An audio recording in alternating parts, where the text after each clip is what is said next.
Ministério da Educação resiste professor Rihun Ida Resin Maklahalau Naknar no Darmanorin tamba problema saúde.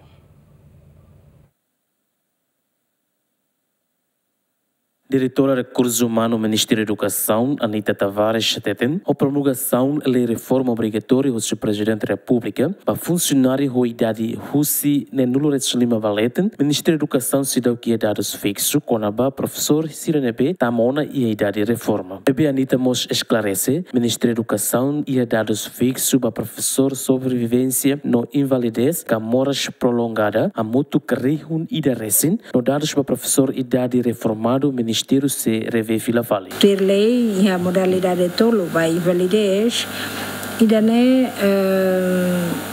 simo Ministério da Educação mais recursos humanos simo informações neve o município Sira cata provisoriamente e tem 304 professores neve que condição moras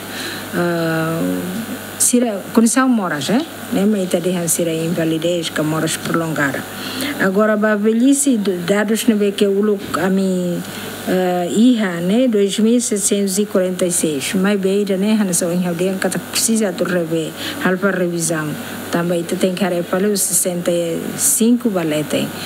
Durante a minha foto 60 baletem. Agora tem que rever para.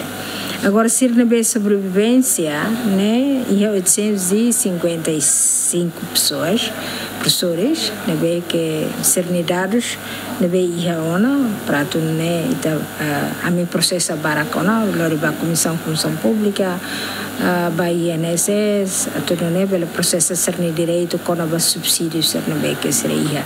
Não mostra a pensão, a sobrevivência, né. Anita informa que o Ministério da Educação se relaude recrutamento professor para ensino secundário geral no ensino técnico vocacional.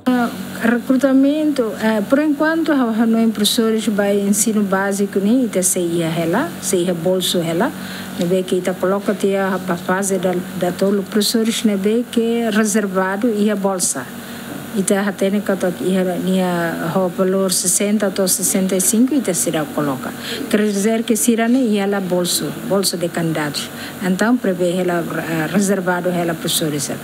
Agora processo vai atuar o recrutamento né ita plano ela vai professores vai ensino secundário geral ou técnico. Mas vai também agora ita se finaliza ela linha quadro pessoal. Ainda nem kita será quando o quadro pessoal finaliza, com certeza e se hará para o recrutamento para professores. Tu dar consideração recursos humanos, Ministério da Educação, professor Sirenebe Matama para reforma obrigatória a moto Rihun Tolo Resin, o seu número né município dele professor Atos Hito Resin, Baucau Atos Lima Resin, no município Viqueque. Lamberto da Silva, GMN.